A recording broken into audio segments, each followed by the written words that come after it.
So when I was born, they wrapped me up and they took me away.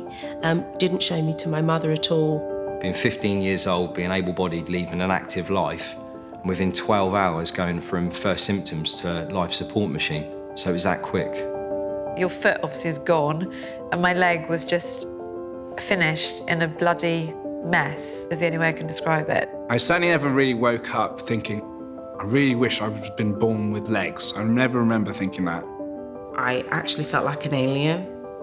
I felt really ugly, and I mean really ugly. When things were really difficult, I would really physically punch my legs. To the fact my knees would be black and blue, covered in bruises.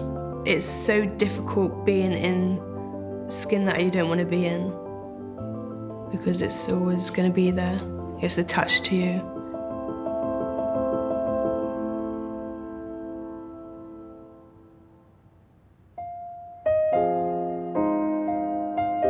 When I was born and my mother was told that I had no arms and no legs, she didn't think there was any point in me having a life, and I was taken away.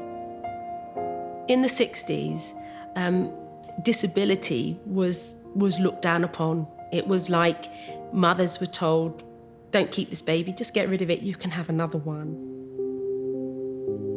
Thalidomide affected me just in my upper limbs. I have short arms, they're half-length arms, missing thumbs.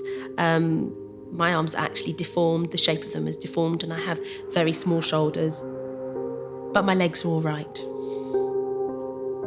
Thalidomide was a drug for morning sickness. It was marketed as effective and safe for pregnant women. When my mother took the drug, she didn't have any idea that there would be any trouble. A nurse did show me to my mother after about 3 or 4 days. When my mother realised it was only my arms, and my mother always says, but you're my baby, and once you've given birth to her, once you it's your blood, it's your baby, you can't not love your baby. She was never going to give me away once she had seen me. She fell in love with me.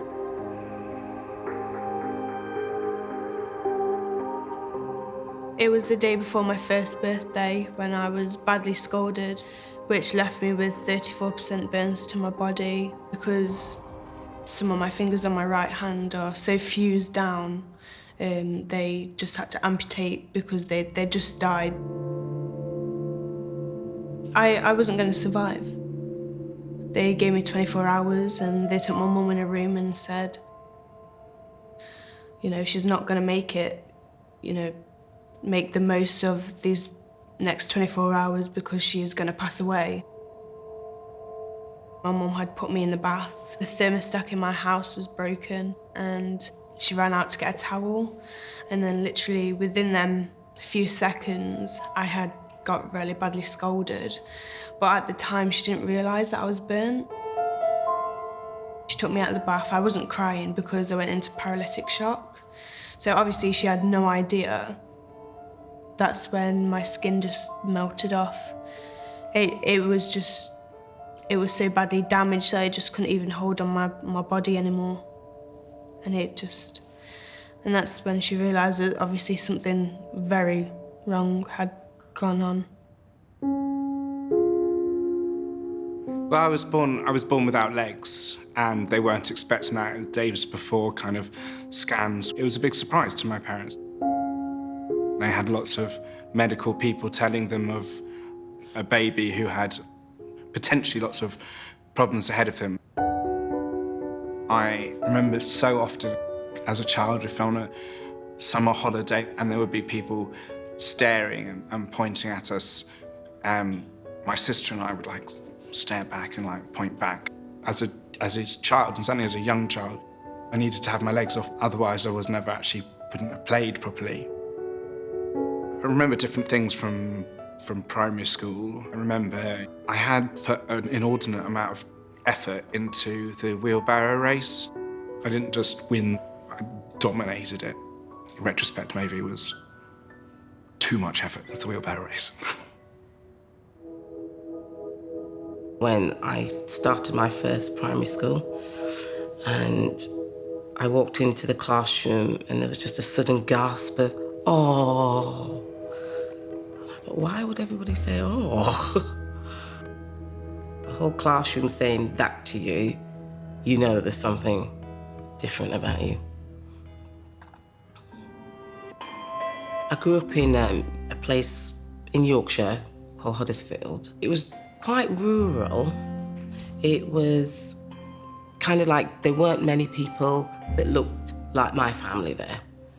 And then on top of that, to have a child that's got dwarfism, we stood out even more. I stand out like a sore thumb. I've got short legs, I've got short arms, I've got a bigger head. Not only was my dwarfism quite prominent, but also the fact that I was black. My images were little people on the stage being thrown across a stage or kicking someone up the bum in the Benny Hill thing. You know, that was all my images that I had growing up. Every joke was, you know, a dwarf joke.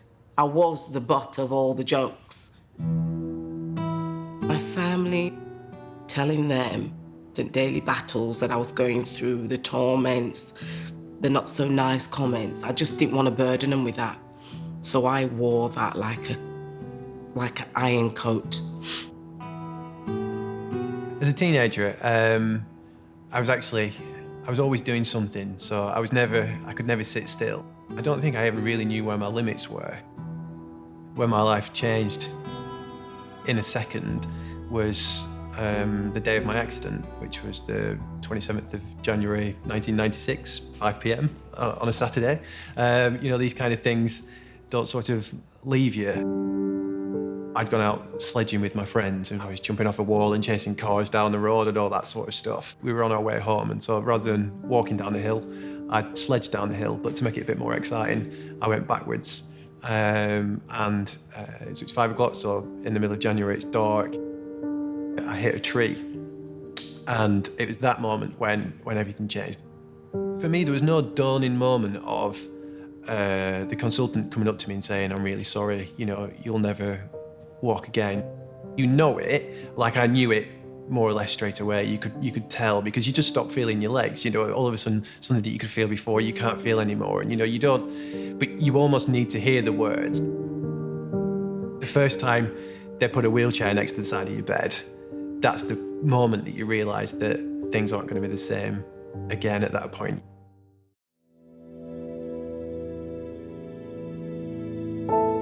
If I talk about my injuries, I broke my back, but I didn't just break my back, I completely smashed 4 vertebrae to the point that they're disintegrated. By doing that, it snapped my spinal cord in 2. I broke every single one of my ribs and punctured both of my lungs to the point, so I was lucky in a sense to still be alive. I'm paralysed from the waist down. And the result of that is because the damage to my spinal cord, which just means that nerves aren't being transmitted down the spinal cord now from the brain to my legs and to my organs below. I have a real, an odd relationship with my legs that, you know, I'm sort of got my hands on them now, but if I close my eyes, I can feel them because I can feel my hands touching them, but I can't feel me touching them. I look at these kind of little spindly chicken legs and think, oh, I don't recognise those, because what were once really strong footballers' legs playing football on a daily basis are riding my bike, and now just things that I don't recognise. Even now, I think if there's certain things that I'd want to do, it's sort of cliche. I'd give anything to kind of kick a football again and just be rubbish at football again, you know? You get into your car and you watch your mum put the chair in the back of the car and you drive off. It was horrendous for me. You know, it was terrible. I didn't want to leave the safety of the hospital unit. You know, I remember doing things like I'd fall out of my chair at home. I'd pick my chair up and literally throw it across the room. And then just because out of the anger and frustration, and then think, hang on a minute, what's I supposed to do here? Because now I can't get it, you know, because you're sort of then having to army crawl across the room to be able to kind of then climb back into your chair. So yeah, for me, the biggest emotion was frustration more than anything else, really, yeah. My very first childhood memory is of my mother sitting on the stairs in our flat, crying. That's the first memory of my mother. My first memory ever. I don't know why she was crying.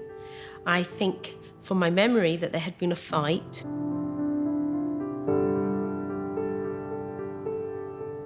My father was fighting distillers at the time who had produced thalidomide in England, in the UK, and I sort of became aware that somehow or other it had something to do with me.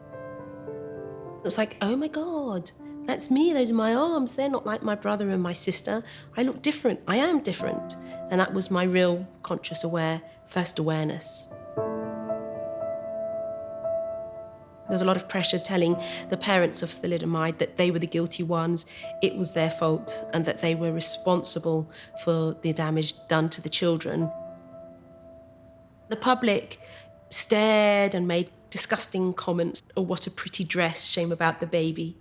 That's how the public were. There was so much pressure on her, and my mother did have a nervous breakdown and she left the home. It did have a massive effect on the family. But my father absolutely loved me and made a choice. He made a choice to make sure that I would always be loved very deeply, and that I would always know it, that he would love me.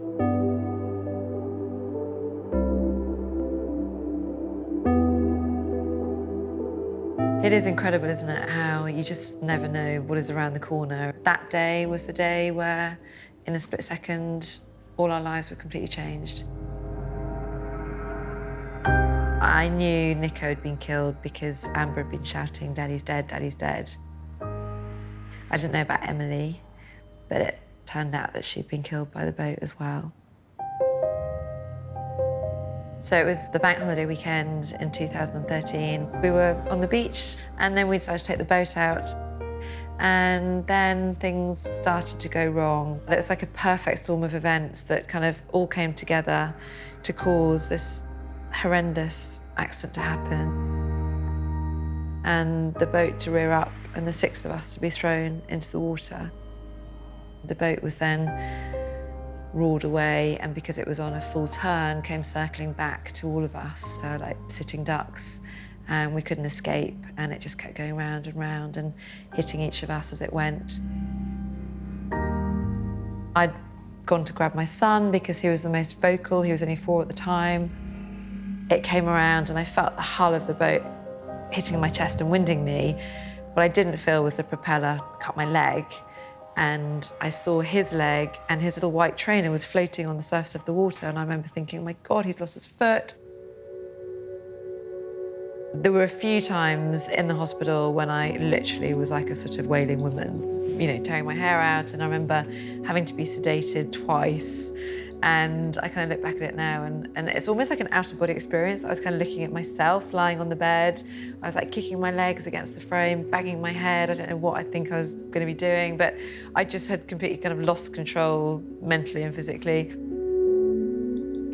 My life completely changed, and it just felt like the rug had been pulled away from me, and everything that we had worked together to create this amazing life together and our family together, it had all completely gone.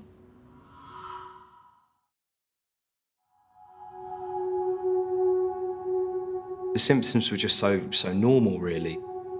I had a fever and I vomited twice. And then from the first signs of the rash appearing to life support was an hour.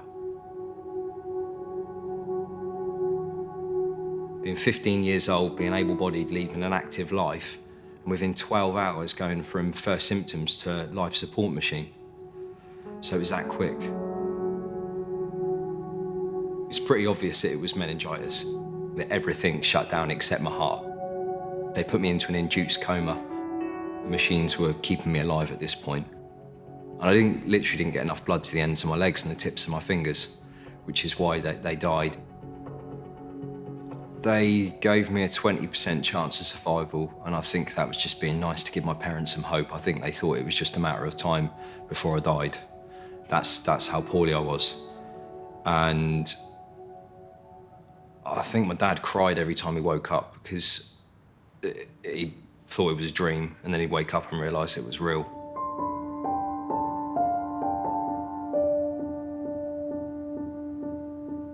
One day, you're just a normal person going to work, living your life, and then the next minute, somebody says, "I'm really sorry, you've got cancer," and everything just stops.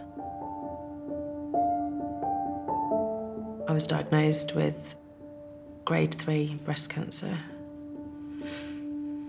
Yeah. I used to be very happy-go-lucky, living with my boyfriend. I was very happy, just enjoyed socialising. A bit different when I've had a drink. Not as shy, I think, but yeah. Before cancer, I quite liked my breasts. They were small. When I was diagnosed, I couldn't even look at them. I slept in my bra. I hated having a shower. They just felt my body had turned against me. I wanted the double mastectomy. And I was looking forward to having them taken off. It was trying to kill me, so it felt a bit alien. It didn't feel like it was part of me anymore. Psychologically, if they're not there, the cancer's not there. Just wanted to live.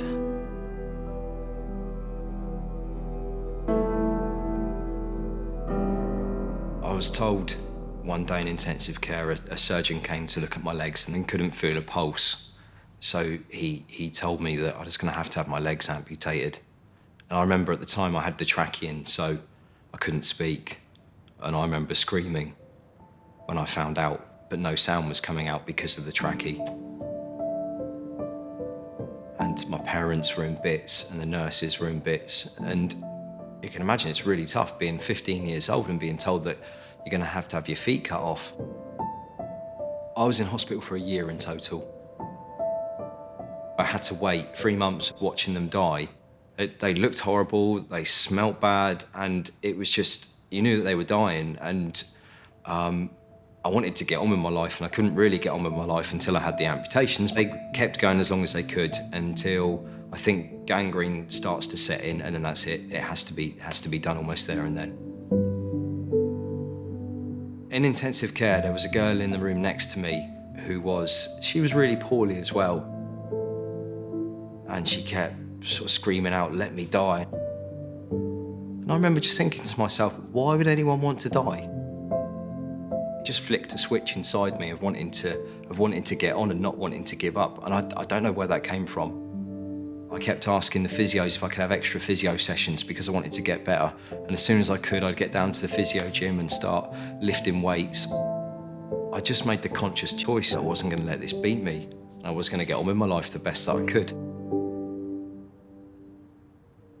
The first 10 days really after the accident, that's when I understood the real meaning of losing my leg was the frustration of relying on other people. I just found it incredibly frustrating to hand yourself over. You're in somebody else's control. And it was very difficult to handle because until the accident, my life was pretty good, I would say.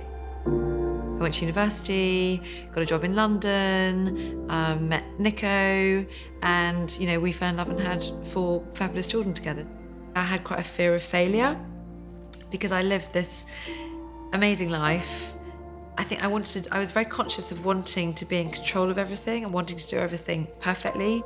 And suddenly having to rely on other people for going to the loo, washing your hair, having a shower, that was really hard for me, really hard for me. Probably the hardest part of being in hospital was the time that it involved. I was in hospital because there were unfortunately large periods of my life when I really wasn't very well, and on occasion big operations that I needed to have. But it had a big impact in terms of life that I was missing out on. I actually redid a year of school as well. My artificial legs have changed, actually, they've developed through the years as I've got older.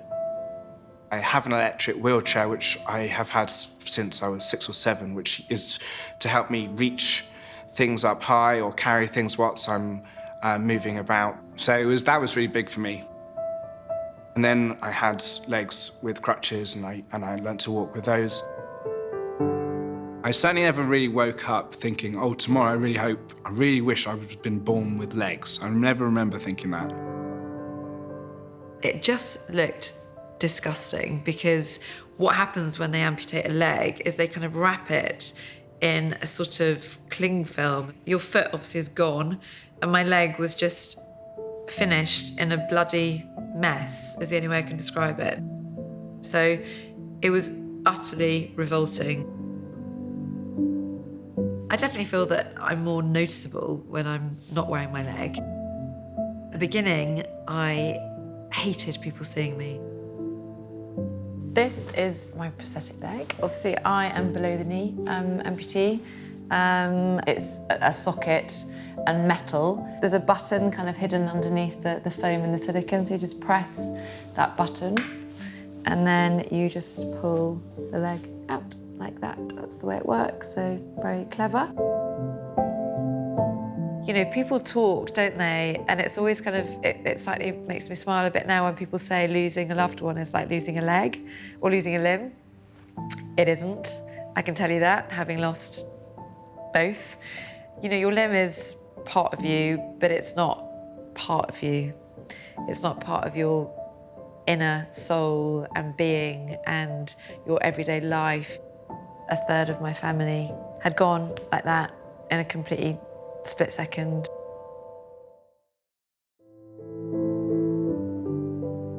From a young age, I remember, you know, oh, I have to play with this kid, but this kid is going to say something, or they're going to look, or they're going to run away.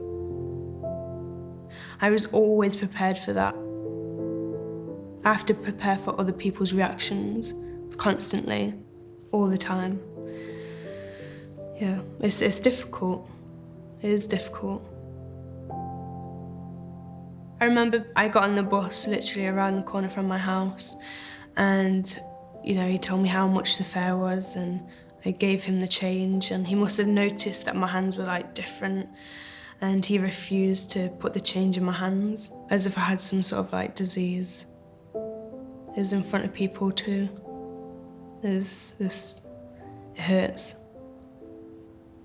Yeah, I'm tearing up now.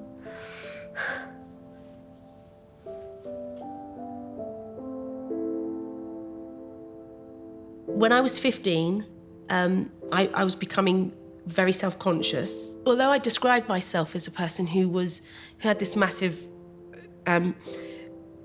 whirl of spiral chaos in my head, there was another complete other side of me that was adventurous and outgoing and fun and loving life. It's like the two of me lived together.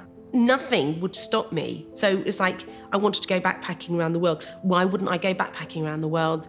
But that subdued bit just didn't stop me. It just made hell for me in my head. I sort of had my own private hell. I had no sense that I was beautiful at all. In fact, I hid my body behind baggy clothes, and I had this belief that if I dressed nicely, people would think, who does she think she is? So I really did hide my body in the clothes that I wore. I was never going to say, look at me, I'm a woman, because I didn't really know that I was. I knew that I was, but I didn't know that I was. I didn't know what it meant to be a woman, because I was this disabled person.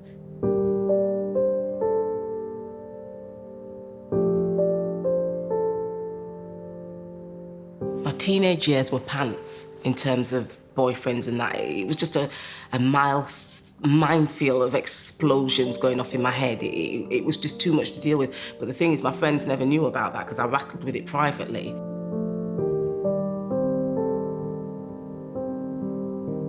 I didn't even believe that I was worthy of a boyfriend, so how the heck is a boyfriend gonna want me?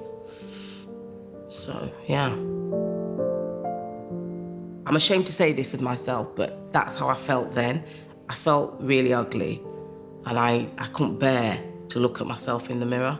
It just never, ever seemed right or acceptable in my eyes, how I looked. It was really difficult times. I actually felt like an alien. I felt really ugly, and I mean really ugly. I believed hating myself was acceptable. It just fed into that whole, my condition wasn't respected, my colour wasn't respected, and by default, I fed into that as well.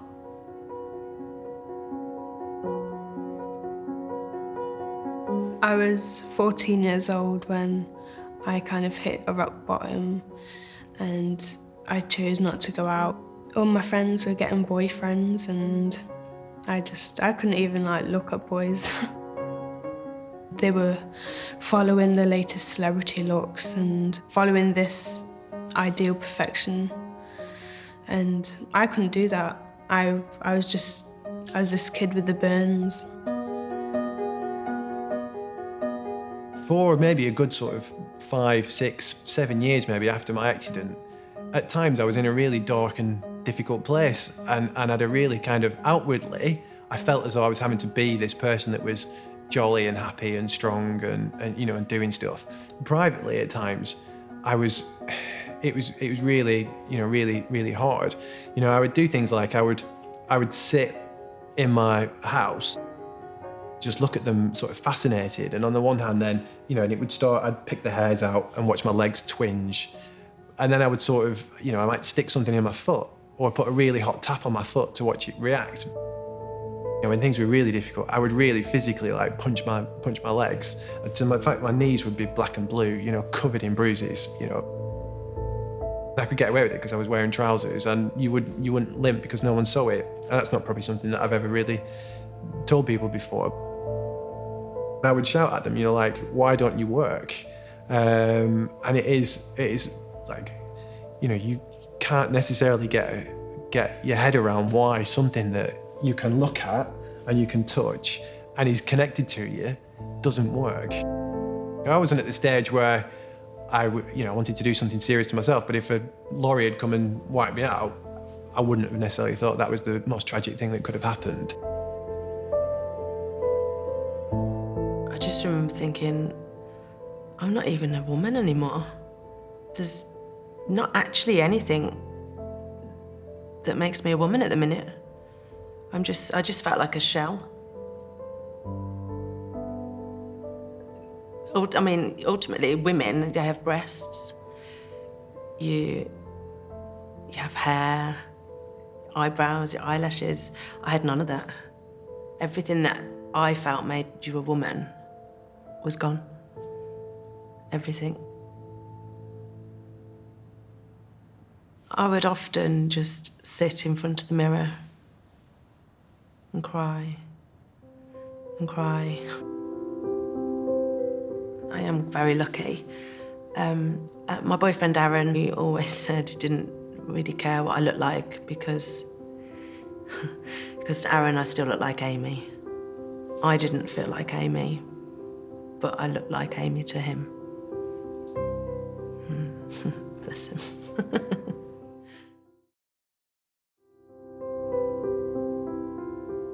I went to this nightclub in my early 20s in London and you couldn't get in. You had to try and queue up to get in, and my friends got in but they wouldn't let me in. And that didn't help the spiral. It kind of proved everything that I was thinking was true. And I went home and my friends had a great time. I never went to a nightclub in London after that. I was very alone. I felt very alone particularly in my 20s, until I met my boyfriend when I was 26. And I had a great relationship with him for 4 years. It was great. Life was easy and I didn't have to deal with any of that stuff. He didn't care about my arms. He just didn't care about them. And he loved the sort of the differences about me, sort of in my fingers and stuff. And his friends didn't care either. And I had a great social scene. That inner pain about my arms went. And then we broke up. And actually it didn't come back. That inner pain didn't come back. I despised my scars. It's so difficult being in skin that you don't want to be in because it's always going to be there. it's attached to you. I just didn't accept that boys would want me the way that they wanted other girls who had perfect skin, who had nothing wrong with them.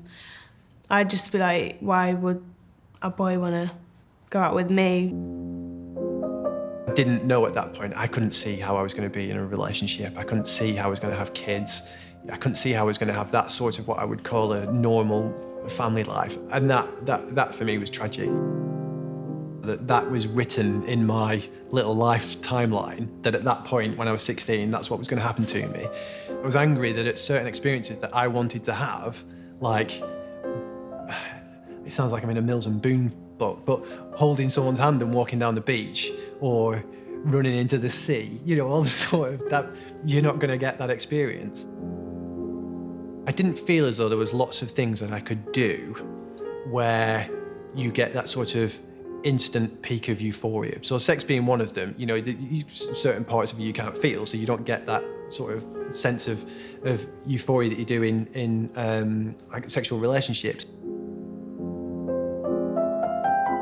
I was petrified with my first relationship. I was so scared because, what if he holds my right hand, or, when we're gonna become intimate, how am I gonna act? I was just scared of my burns being there. What's he gonna say? Like, is he gonna be okay with the way I look? I remember literally just shaking because I was just so scared. If he wanted to be with me, I had to show him what I looked like. So after that, it was fine. That helped me to accept myself too.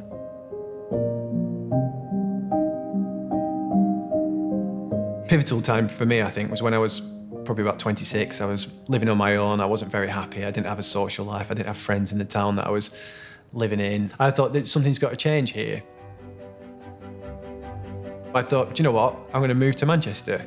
And it was at sort of that period of time, that act of deciding to do that and sort of leave a one-bedroom bungalow in a cul-de-sac in Preston and get a city centre flat in Manchester was a real turning point. Just everything clicked at that point in terms of changing my attitudes towards myself. I didn't stick out as much. I didn't feel like I was completely different, and I genuinely, what it was living in Manchester, I felt cooler.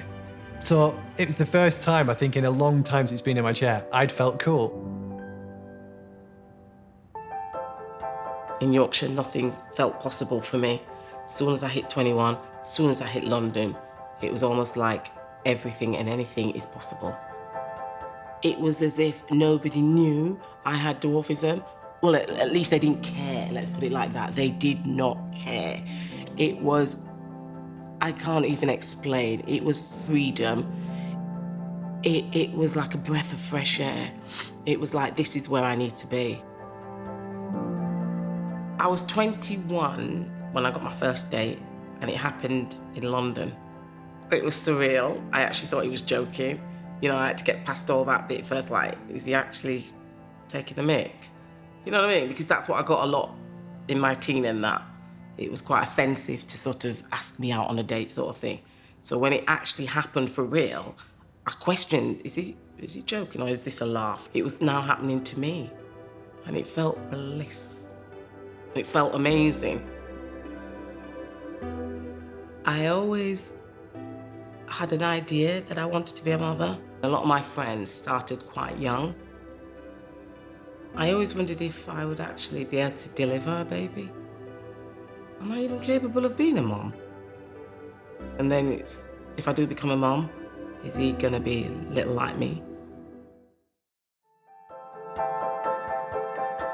It does make me laugh when you've had an amputation and suddenly people expect you to do something hugely inspiring or, completely out of your comfort zone. The amount of people that said to me, wow, now you're an amputee, you can run a marathon or climb Everest, or you could be in the Paralympics. And you kind of think, well, I'd never wanted to run the marathon when I had 2 legs. Why on earth would I want to do it now I have 1? It's ridiculous.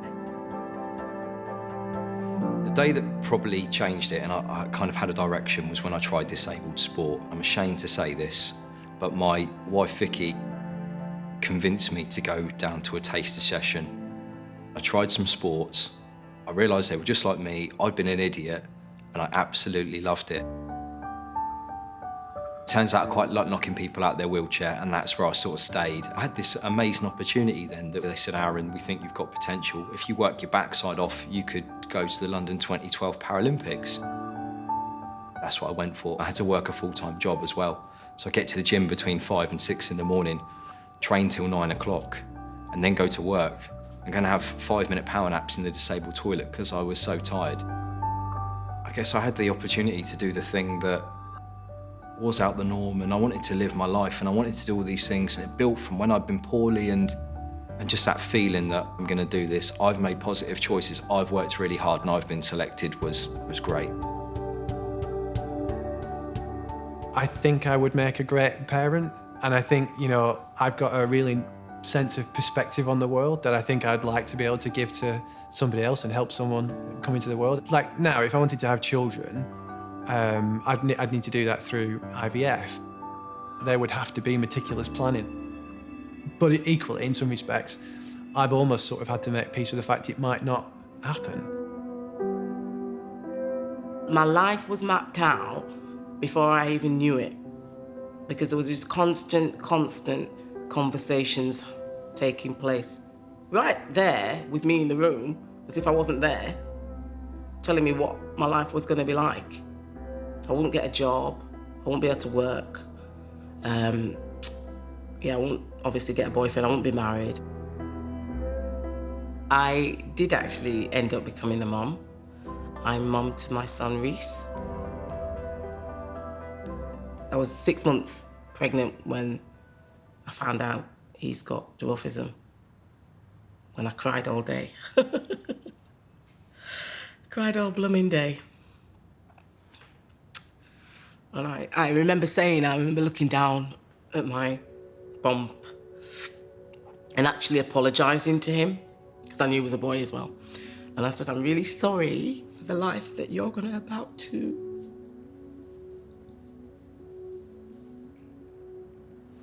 Yeah, well, that's what I did. I apologised to him. I said, but I'm gonna also try my hardest for your pathway to be less traumatic than mine was. I can explain things to him and he gets it. It is good having someone that understands me. I might go on too much, but we understand each other. I think that what changed me for the better in becoming growing up was university. I think when I was at university, I had such a great time.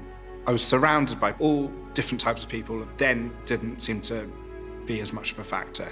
Brought back my confidence. I remember one night I was in a tequila nightclub and I took my legs off and walked up the banister upside down. That probably was the clearest indicator that I wasn't feeling self-conscious at the time.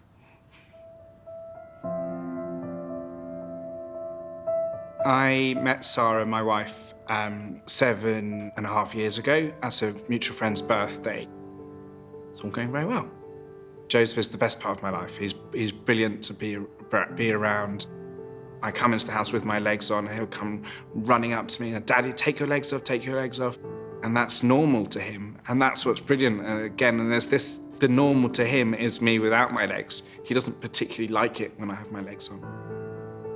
I'm playing with Joseph, I'm at the same height as him. I think it adds an extra thing to our father-son relationship that I think is unique to us, and I'm really protective over.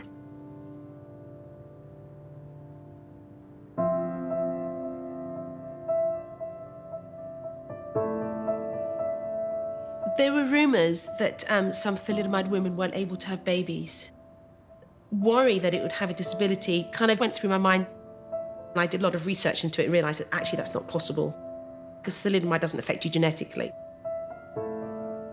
My first baby was born with 10 little fingers and 10 little toes. But I took one look at her and I was besotted. My 2 girls are absolutely beautiful. I've always said to them, I'm so proud of you for how you grow. I stopped being lonely and I stopped being lost. And the world began to make sense. And then I sort of got to know my mother a lot more and began to have much more relationship with my mother. I've been campaigning for people who are thalidomide affected. For my mother, the blame and the guilt that she carried all her life.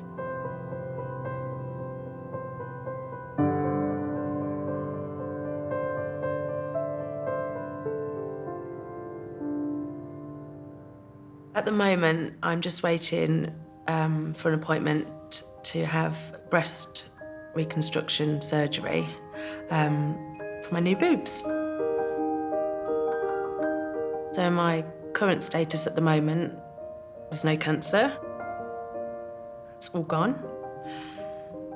Wow, it's so nice being able to say that. And hopefully it'll carry on that way for a very, very long time. Yeah. I've never said that before. Yeah, wow.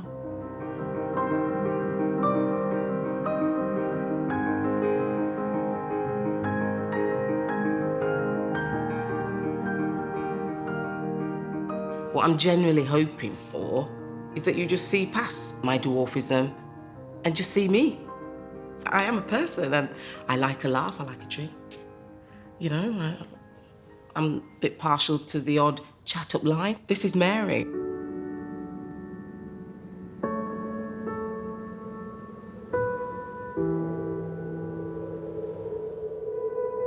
I'm in a relationship and, you know, I'm really happy. What my accident has done, I think, has given me such a fierce drive and determination that I didn't know whether or not I had before. Constant drive to prove that I can do stuff, I can have a successful job. I've done triathlons, you know, I've travelled from America to China to the Middle East. There's no part of the world I've not been to. I haven't just sat still.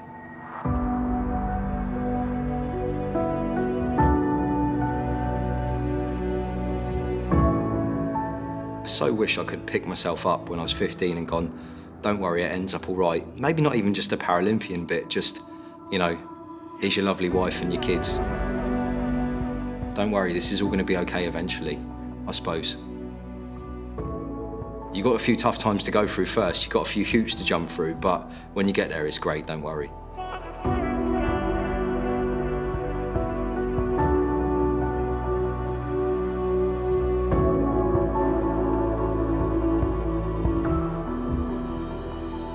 I love my scars now. I wouldn't be the person I am today without my scars. And so, yeah, I look different, but, you know, who cares? My scars are a reminder that I tackled the journey, the long and difficult journey of, like, acceptance. They're just a reminder that I'm still here. I'm still here and I need to grab things with both hands. Hand and a half. Yeah.